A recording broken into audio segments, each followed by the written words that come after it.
दोस्तों, आज की कहानी है बहू मेरा खिचड़ी से पेट नहीं भरता, दाल चावल बना लेना। दोस्तों, कहानी शुरू करने से पहले अगर हमारे चैनल को सब्सक्राइब नहीं किया हो तो कर लीजिए ताकि आपके पास पहुंचे हर रोज नया वीडियो। सुबह सुबह रसीम जब सोकर उठी तो उसे अपनी तबीयत कुछ सही नहीं लग रही थी।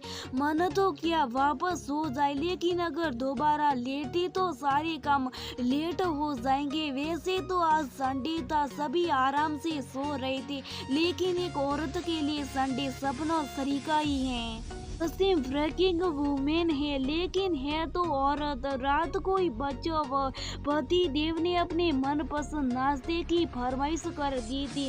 हाँ मम्मी, कल संडे को अच्छा सा बनाना। उसके पति नीरज ने भी बच्चों की हाँ में हाँ मिलाते हुए कहा, हाँ यार, कल जब हम सोकर उठे तो कुछ स्पेशल सरप्राइज देना। हमें सासू माँ ने भी सबके सुर में सुर मिलाते हुए कहा, हाँ बहू, एक दिन तो मैं भी अपना परहेज तोड़ सकती हूँ। उनका मन रखने के लिए रसीम ने आज सबकी मनपसंद आलू की सब्जी व कचौड़ी बनाने की सोची थी। रसीम ने एक नज़र अपनी सास के कमरे की तरफ डाली। कमरा खाली था, यानी कि वह सैर के लिए जा चुकी थी। किसी तरह रसीम हिम्मत बटोर फ्रेश होने के लिए बाथरूम की तरफ बढ़ी, लेकिन अचानक शक्कर खा धड़ाम से गिर पड़ी। आवाज सुन बच्चे व उसका पति दौड़े दौड़े आए और उसे पकड़ जल्दी से उठा सोफे पर लिटाया। दोनों बच्चे अपनी माँ की हालत देख थोड़ा घबरा गए थे। नीरज ने उसका माथा व हाथ छूकर देख का, रसीम तुम्हें तो तेज बुखार है क्या यार? बुखार था तो उठने की क्या जरूरत थी, चोट लग जाती तो। इतनी देर में उसकी बेटी थर्मामीटर ले आई और रसीम का टेम्परेचर किया। मम्मी, आपको तो 101 बुखार है, आज आप बिल्कुल भी बिस्तर से नहीं हिलोगी, बस आराम करो। थोड़ी देर में रसीम की सास भी आ गई। जब उन्हें पता चला तो वह भी सबकी हाँ में हाँ मिलाते हुए बोली, हाँ बहू, तुम आराम कर, काम की चिंता मत कर, मैं सब संभाल लूंगी। रसीम की बेटी जल्दी से उसके लिए चाय व टोस्ट बनाकर ले आई। इच्छा तो होने पर भी सबने रसीम को बड़ी मान मनुआ कर खिलाया और उसके बाद दवाई देकर लिटा दिया। बुखार की वजह से दवाई लेती रसीम को नींद आ गई। दोपहर में उसकी सास की आवाज से उसकी आंख खुली। ले बहू, खिचड़ी खाकर बता कैसी बनी है। वैसे जब से तू आई मेरा खाना बनाना छूट ही गया, समझ ही नहीं आ रहा था रसोई में कौन सा सामान कहाँ रखा है। रसीम कुछ नहीं बोली और उसने किसी तरह 2-4 चम्मच खिचड़ी खाई। तभी बच्चे व पति अंदर आए और मुस्कुराते हुए बोले, और पत्नी साहिबा, अब कैसी तबीयत है आपकी? पहले से बेहतर है, रसीम मुस्कुराते हुए बोली। चलो अच्छी बात है। रसीम का पति उसका माथा छूकर देखते हुए बोला, ठीक क्यों ना होगी, मेरी मम्मी को अपने हाथों से चाय व टोस्ट बनाकर दिए था ना, चाय मैंने बनाई थी। रसीम का बेटा अपनी बहन को आंख दिखाते हुए बोला, अच्छा ठीक है, अब दोनों झगड़ो मत, मम्मी को आराम करने दो। लो रसीम, एक डोज और ले लो, इससे तुम पूरी तरह ठीक हो जाओगी। रसीम को दवाई दी और आराम से लेटा। सभी बाहर आ गई। दवाई से रसीम को काफी आराम पड़ गया। उसने घड़ी में देखा, दोपहर के 4 बज रहे थे। अब वह खुद को पहले से बेहतर महसूस कर रही थी। हाँ, कमजोरी तो थी ही। ड्राइंग रूम से सभी के हंसने बोलने की आवाजें आ रही थी।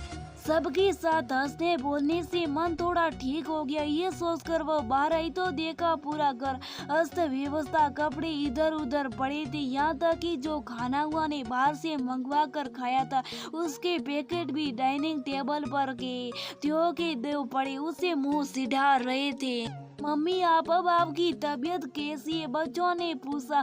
रसीम खुश करती उससे पहले उसकी सास बोली, शेरे से पता नहीं चला, तेरी माँ बिल्कुल ठीक है।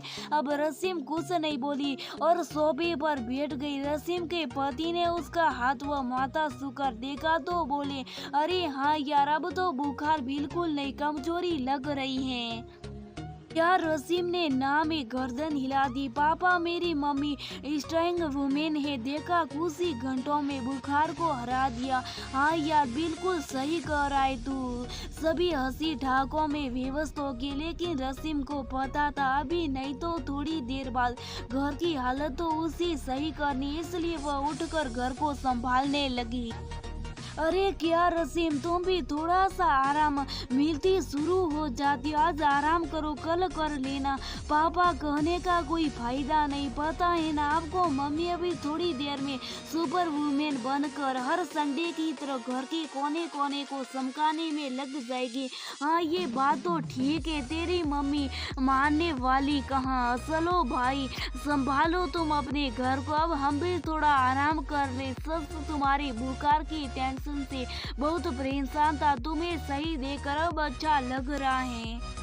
हाँ मम्मी, हम भी बहुत घबरा गए थे। वैसे हमें पता था हमारी मम्मी ऐसी छोटी मोटी बीमारी से हार मानने वाली नहीं। बहू मैं भी अभी थोड़ी देर आराम कर लूँ। आज सुबह से काम में लगे लगे मेरे हाथ पैर दुख गए। ये बाहर का खाना तो मुझसे बिल्कुल ना खाया जाता।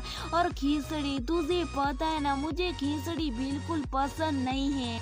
वो तो आज तेरे लिए बनाई तो खानी पड़ी। तो घर को समेट के थोड़ा आराम कर ले और शाम को ऐसा करना कुछ हल्का फुल्का बना लेना। खिचड़ी से पेट भी कहाँ भरा, दाल चावल बना लेना। दाल तेरे लिए भी ठीक रहेंगे। ठीक है मम्मी जी, आप आराम करो। रसीम अनमने मन से बोली। और दाल चावल के साथ एक सूखी सब्जी और 2 चपाती भी बना लेना। तुम्हें पता है ना मेरा चावल से पेट नहीं भरता। रसीम का पति उसे मनुहार करते हुए बोला। रसीम ने हाँ में सिर हिला दिया। फिर बच्चों की ओर देखा। बच्चे बोले मम्मी हमारी कोई फरमाइश नहीं, जो आप बनाओगी वही हम खा लेंगे। हाँ अगर सूखी सब्जी बना रहे तो पनीर भुर्जी बना लेना, हमें भी लगेगा कि आज संडे था। कहकर दोनों बच्चे टीवी देखने में व्यस्त हो गए और पति देव और सासू माँ आराम करने में। रसीम घर को समेटते हुए बस यही सोच रही थी कि पूरा दिन घर को देने वाली, परिवार के हर सदस्य का सुख दुख का पूरा ध्यान रखने वाली, उनकी जिम्मेदारी में पूरी पूरी रात जाग कर निकालने वाली हम औरतों को उसी परिवार से किसी सेवा की अपेक्षा तो दूर, हमारी बीमारी भी उन्हें कितनी भारी लगने लगती है। जहाँ परिवार में किसी की हल्की सी सेक भी सहानुभूति का कारण बन कई दिनों का आराम मांगती, वही हम औरतों से अपेक्षा की जाती है कि वो जल्द से जल्द खड़ी हो, फिर से घर बार संभाल ले। हम औरतों की बड़ी से बड़ी बीमारी भी कुछ घंटों की सहानुभूति की अधिकारी होती है।